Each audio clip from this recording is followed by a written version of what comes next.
Čovek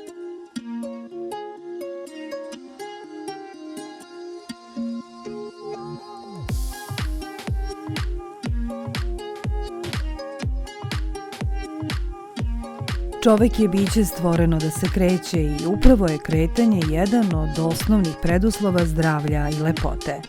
Ukoliko niste zadovoljni svojim izgledom, ako ste umorni, psihički iscrpljeni ili razdražljivi, uključite se u neki od fitness programa za vežbanje i potražite savet svog fitness trenera. Prema mišljenju Marka Karamarkovića, fitness u najširem smislu predstavlja savremen, zdrav i aktivan način života koji pored odgovarajućih fizičkih aktivnosti predstavlja izbalansiran odnos vežbanja, odmora i svakodnevnih obaveza, kao i uravnoteženi način ishrane. Fitness u najširem smislu predstavlja izbalansiran odnos savremenog života i fizičke aktivnosti. Fitness se može podeliti na nekoliko različitih sfera, na primjer od mesta izvođenja, od količine ljudi na treningu, može biti individualan ili grupni, onda od vrste muzike na treningu koja se pušta ili od rekvizita i broja ponavljanja vežbi na treningu. Dobre strane fitnessa su u tome što redovnim treniranjem poboljšavate svoje psihofizičko stanje, pogotovo kardiovaskularno. Najbolje bi bilo za početnike i za rekreativce da treniraju oko 60 minuta umerenim intenzitetom ili neka ciklična aktivnost da bude trčanje, plivanje, vožnja bicikla ili tako nešto. Na današnjem treningu su momci radili jedan manji spektar vežbi funkcionalnog fitnessa koje su činile naskok na kutiju, onda vratilo, imali smo par vežbica sa vijačom, dok su drugi momci radili klasičan trening za bodybuilding, biceps pregib, radili smo veslo i rađen je zadnji lat, jačanje leđa, ruku. U današnje vreme pojmovi rekreacije i zdravlje itekako su zastupljeni u životu svakoga od nas. S obzirom na savremen, dinamičan način života i prisustvo stresogenih faktora, rekreacija predstavlja spontani odraz čovekove želje da zadovolji potrebe i sklonosti u aktivnostima po vlastitom izboru, u svrhu odmora i psihofizičkog osveženja. Ciljevi rekreacije su pored određenog podizanja nivoa fizičke aktivnosti služi da se čovjek posle napornog dana, pogotovo u stresno vreme, odmori od posla, nekad i od porodice i od ostalih problema koje savremeni način života nosi sa sobom. Ako ste odlučili da se oslobodite viška kilograma, osim pravilne ishrane, ne zaboravite da je itekako važno uskladiti raspored obroka i fizičku aktivnost. Naravno, pre svake dijete treba se posavetovati sa kompetentnim licima, a Marko Karamarković nas podsjeća na staru izreku koja kaže: "Gde ti mnogo obećavaju, malu torbu ponesi." Ne postoji čarobna instant dijeta ili napitak koji će vas u rekordnom roku osloboditi viška telesne mase bez urušavanja metabolizma i opasnosti po zdravlje. Kada smo kod instant dijeta, nisam pristalica istih, ipak je to dosta specifičan način ishrane, pogotovo u ovo vreme gdje svako može da bude nutricionista. I bilo je dosta primjera o nekim fioka dijetama sa 2 jabuke i čašom vode, pritom naravno izgubit ćete vi na kilaži, ali ćete naravno poremetiti svoj metabolizam, imat ćete određeni rezultat što se tiče mršavljenja, ali posle metabolizam, krvna slika i ostalo, svašta se dešava. Nijedna ta kapsula ili taj prah, hemijsko jedinjenje, šta je već, ne može da zameni kvalitetan obrok i izbalansiran način ishrane.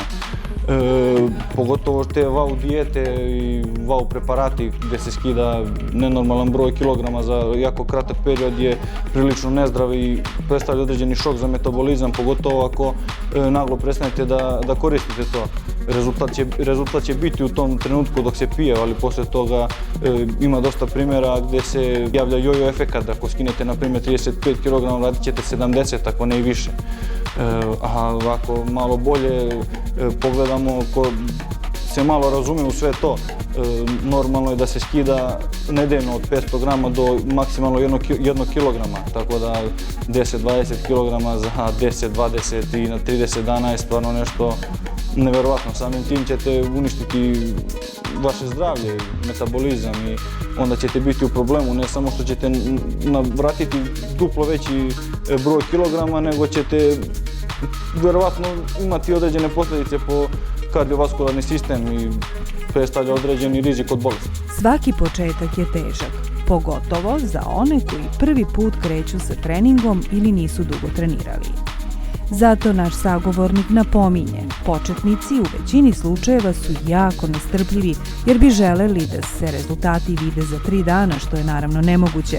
Stoga je potrebno dodatno strpljenje i motivacija.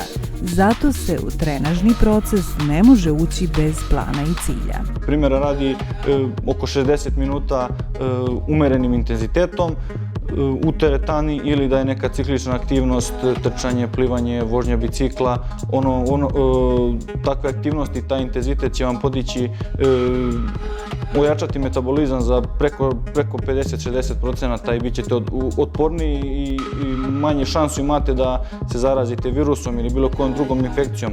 Dok, na primjer, trening jačeg intenziteta koji traje 2-2,5 sata povećava rizik od dobijanja infekcije za čak 6 ili 7 puta. Tako da je možda bolje trenirati svaki dan ili trčkarati, voziti bajs svaki dan po 60 minuta, nego trenirati 3 dana na silu po 2,5 sata. Za početak, ako već krećemo u trening, na primjer rekreativci, amateri, trebalo bi, ne moraju imati personal ličnog trenera, ali bar malo da se raspitaju, da imaju neko saznanje pre nego što uđu u salu i krenu da treniraju, da to nije ipak tako prosto, da se samo uđe u salu i da se krene vežba za vežbom. Pravilnost izvođenja vežbi je jako diskutabilna kod svih tih početnika, pogotovo kod mlađe populacije koje misle da sve znaju. Naravno, treba napraviti prvo, kad se već počinje trening, treba napraviti fazu adaptacije koja traje 4 do 8 nedelja, mezociklus se pravi, gdje se jača celo telo. Preporuka je neka i moja inače da se trenira svaki drugi dan, na primjer ponedjeljak, srijeda, petak, da se danima između pravi pauza i vikend ceo da bude slobodan dok se telo prosto ne ojača nekih posle 7-8 nedelja i onda tek može da se digne intenzitet treninga i da se poveća kilaža i sve.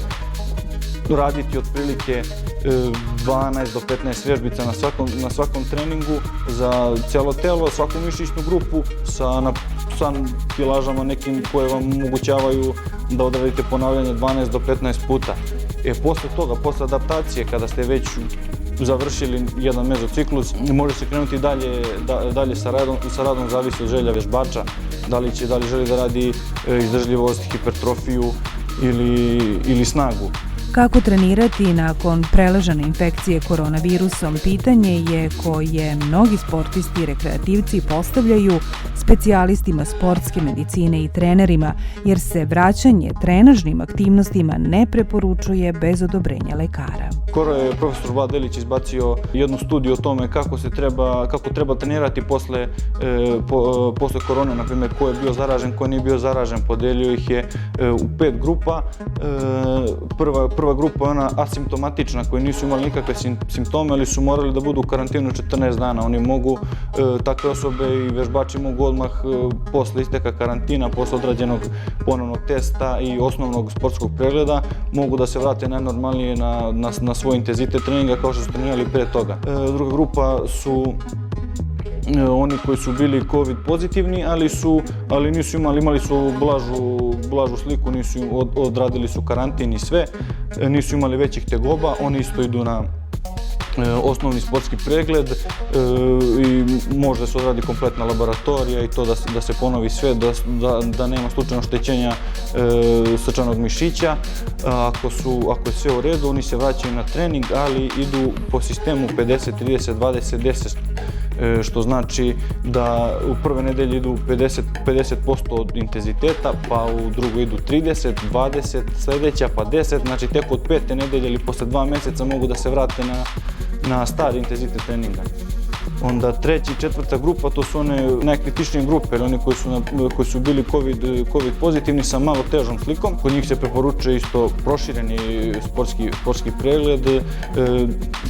Ne bi bilo loše da se odradi kompletna laboratorija, screening, ako negde treba i da se odradi magnetna rezonanca da bi se proverilo stanje srčanog mišića. Ta treća i četvrta grupa, treća se isto može vratiti na trening po sistemu kada prođu kompletnu rehabilitaciju i dobiju dozvolu od kardiologa i pulmologa, isto da se vrate na princip 50-30-20-10, dok četvrta grupa posle kompletne procedure pregleda, sportskog proširenog pregleda, laboratorije i rehabilitacije, par meseci radi trening sa manjim intenzitetom, a potom linearno podiže nivo svoje fizičke spreme, postepeno podiže opterećenje. I peta najkritičnija grupa koja je bila COVID pozitivna, gde su nađeni, na primjer, neke oštećenja srčanog mišića, oni posle odrađenih kompletnih pregleda, kada se utvrdi da su se oporavili, imaju par meseci, od 3 do 6 meseci zabrane treniranja i tek posle toga mogu da se vrate na nekim blag intenzitet treninga.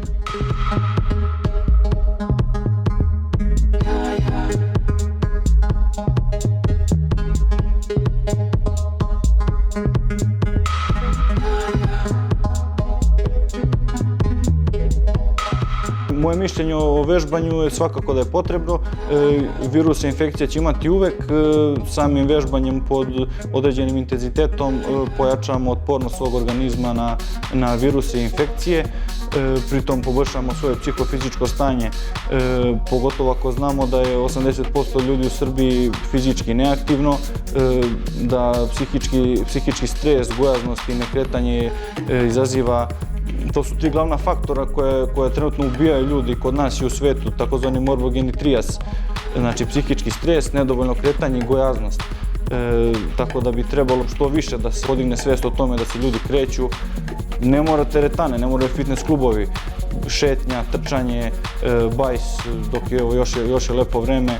Uvek ima prostora za neku aktivnost 45 do 60 minuta koje će vam pod određenim intenzitetom ojačati vaš metabolizam i učiniti vas psihofizički dosta zdravijim i sposobnijim.